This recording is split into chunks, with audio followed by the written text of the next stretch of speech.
In this tutorial, this is going to be about certain little things that you can do that are kind of fun to do that you might not have seen. Some of these things I've made myself, and some of the things I've seen on the internet or might have modified them.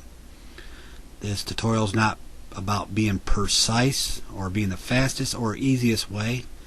That's up for you to do. This is not newbie friendly, but if you're a newbie and you want to follow along, you can look at this command viewer. It'll let you know when I'm selecting, if I don't tell you what I'm selecting, or if I'm using a hotkey and I don't tell you, this will let you know what I'm selecting. Alright, with that said, let's go ahead and if you want to follow along here, we're going to go ahead and make this beam for this building. As you can see, the front of the beam has got a T to it, so we're going to go ahead and we're going to make a T for this. We're going to use a line tool, and it's going to be a different method. I'm going to select square here, and I'm going to put this square in the center. You don't have to, but here's one of the tips how you would center the object over here. And what I usually do is you select here and hit the backspace, and I'm going to go to the last one here and hit the backspace. Every time that you go somewhere else, it automatically zeroes it out. So don't say, why didn't you tell them put 000 in the X, and then what, I'm not going to get precise like I said, so I'm going to just type the number 50, but when I press enter it'll be 50,000. So remember, 000 50,000 000, that centers it. So that's another little tip. Alright, I'm going to go ahead and scale this up, and I'm going to go ahead and keep it on the command viewer. I'm going to copy it, Control C and Control V. I'm going to scale this down just a little bit, and I'll explain here exactly what I'm doing here. And I'm going to give this a little bevel out, just a little bit. Scale it down, and I'm going to select this point and select this point here. I'm going to use the chamfer.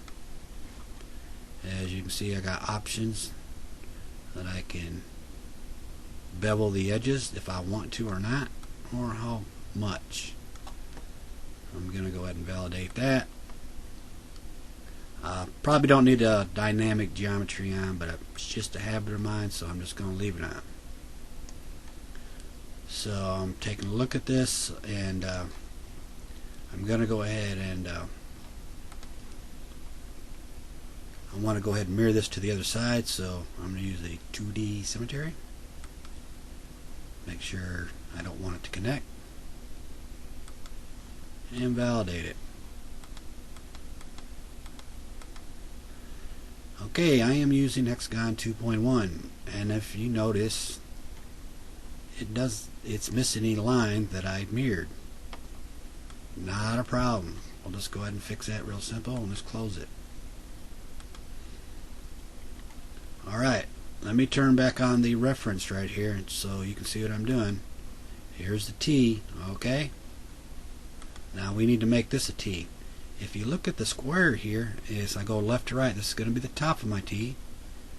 This in the middle is going to be the up and down of my T, and left to right is going to be the bottom. Okay, I'm going to select the square, and I am going to use the Boolean operation. Select here, select this object, and here. As you can see, I cut a hole on this side. Select here, which would be the square, Boolean operation,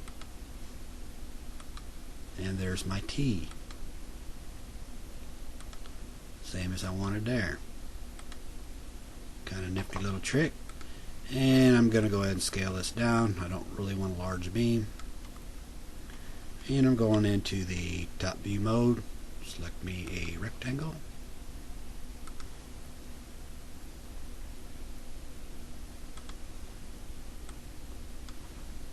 Back in the top view mode. Alright, I am going to be using the sweep line. It does matter which object is selected first. You'll get different results if you select one or the other when you're doing this. So I'm going to select the T here, which is going to be part of my beam. Then I'm going to select the sweep line. Then I'm going to select the rectangle there and validate it. Let's take a top view look at this, and that's kind of how I wanted it. Alright, this is the beam that you might see on a building, or you can do anything else with it you want. If you wanted to subdivide it, it does got a pretty nice smooth edge to it, and you can make anything else you want with it besides a beam. Alright, we're going to move on to the next step. Alright, I'm going to basically be going over the same thing, but we'll just do it with a different shapes and just kind of, I'll show you what you can do here. So I'll just validate that. I'll just stretch this one out. Since it's a square, I could have used a rectangle, but we'll just scale this out. And I'm going to use the circle from center, this 2-point, hold the shift key, select here, and I'm going to go ahead and tap the space bar so it's in one constraint and validate it. Now, like on most vehicles or wagons, I'm going to make a Fender Well, and Fender Well is usually about a half a circle, so I want the circle to be halfway above the line and halfway below the line. So I'll move this here, Control C, Control V.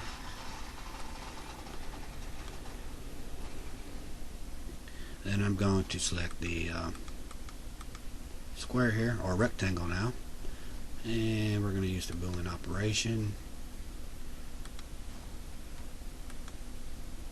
and we're going to do it again, validate it, select the big square, Boolean operation,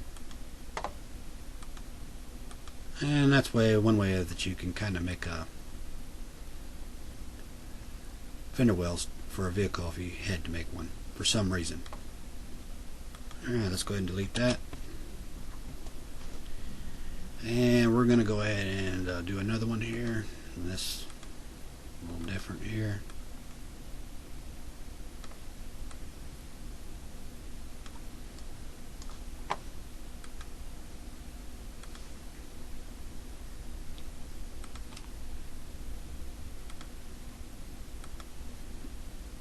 I'm just going to eyeball this on the corner here. Control C, C, Control V, Control V,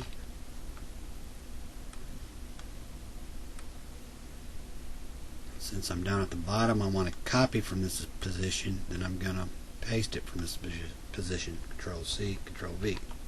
If I would have did that, it would have did it up here. Select the square here, and with the Boolean operation we're going to repeat this one more time. Select it first, just kind of do it in order.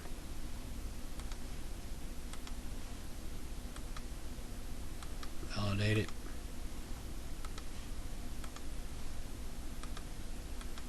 and if you want, and when you're done, you got these curves here. If you ever want to tweak something,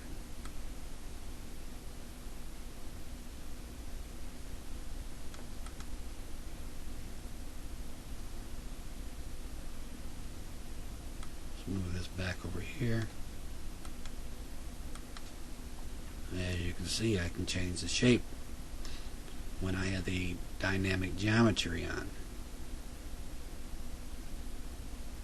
Alright, let's go into the next step. Alright, the next step here, we're going to turn on this snap option to grid and select the facet tool here, and I'm just going to go ahead and make a little square here, validate it. As you can see, we have one face, and if we subdivide it once, it should quadruple it, I believe. And now we have 4. You will not see this, the edges, until you collapse the geometry. So we'll collapse it by selecting the lightning bolt, and now we have 4. Now if I subdivide it again, we'll take 4 times 4, which will be 16, and you can see that it did that. So that's another little tip. So we'll just go ahead and delete that. And another thing is, let's see a lot of people that click these icons here, and you can do adjustments like this. Then you have options over here on the right. Turn this back off here. Another thing you can do is just take the icon and put your left mouse button down on it and just drag and let go. As you can see, now my grids here are completely square, each cell. As you can see, I have 100 faces here, so if I wanted to add some more, I could just select here and collapse the geometry. And each of these cells are completely square. So that is another tip. Alright, we're going to go over Boolean operation, and we're going to use a cylinder here, and we're going to select it here and up like this. We are going to copy this and paste it. If you don't have flat solid edge on, please turn it on so we can see the edges. See, I turned it off, so I want to see the edges on both.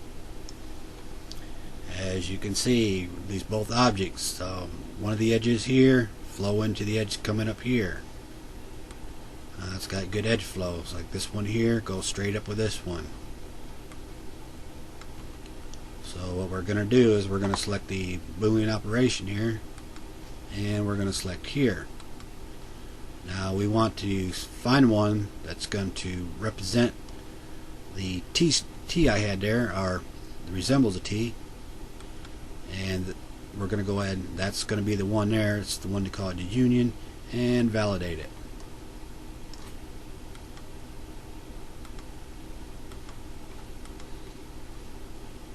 And we're just going to collapse the DG here. And a lot of times with the Boolean operation, some of these points somehow do not get welded where they're supposed to be at. So let's just subdivide this, and sometimes you have to subdivide it to take a look. And a good way to find out if something's been welded or not is select an edge and use loop selection in most cases. And if it loops all the way around, then good chance, or it is, all the points are welded in between there. So if a point was not welded, it would not loop all the way around. So this looks pretty good here.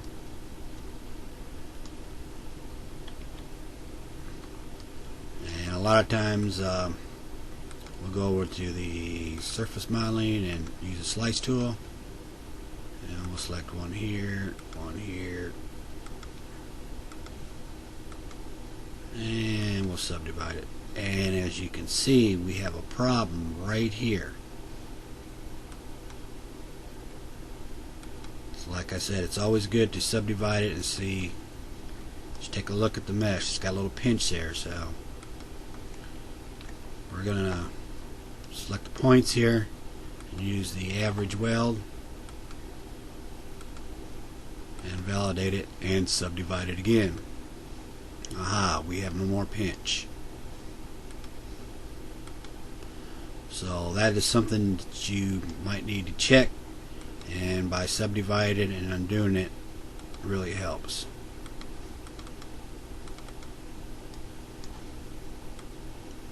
As you can see, the smoothness right there. Alright, we're going to go over basically the same thing, but I'm going to offset some tubes here to be welded together. And we'll select here.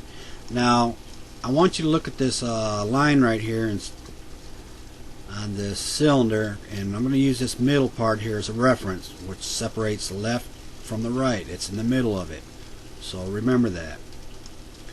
I'm going to Control C and Control V that. I'm going to get a copy of that, and I'm going to tip it a little bit.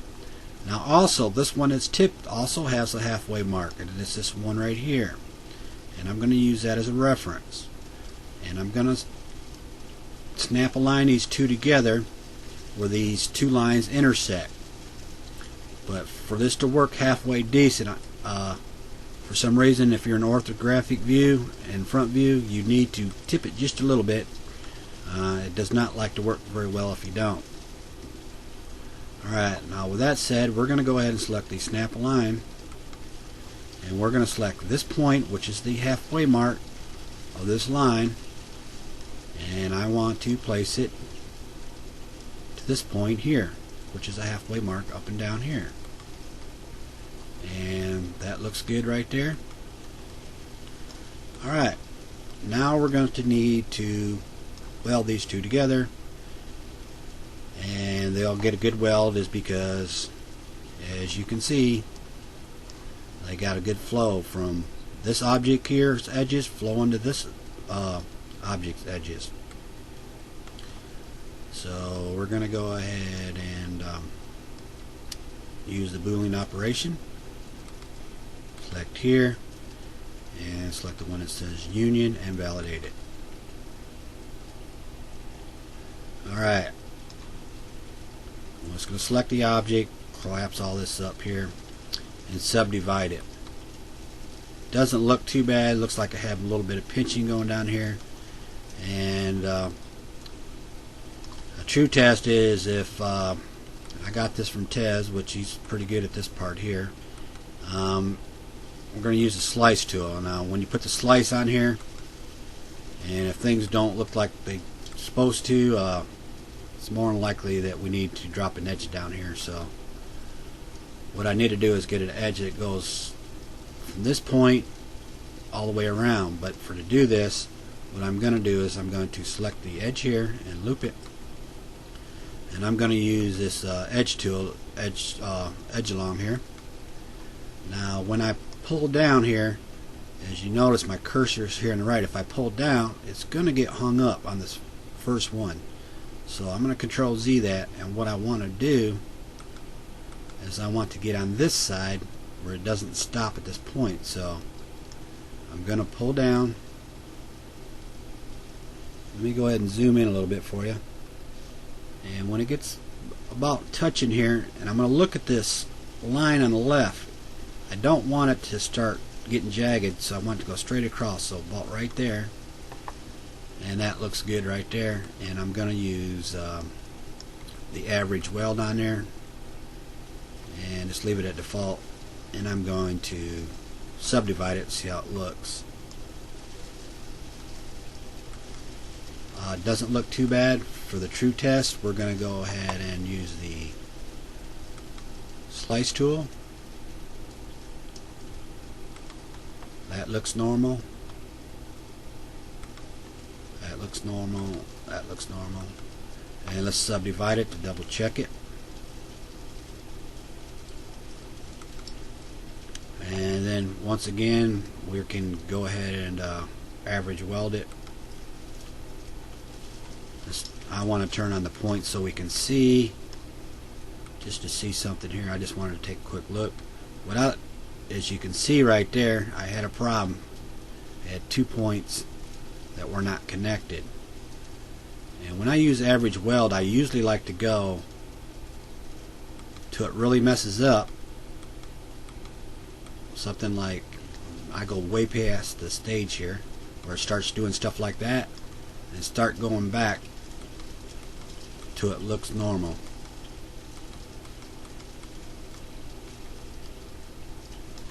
So validate that and subdivide it,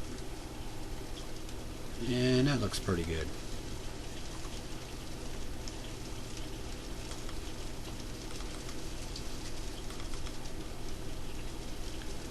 That's why you can weld one tube into another. And it's got a smooth flow from it, and it is one object.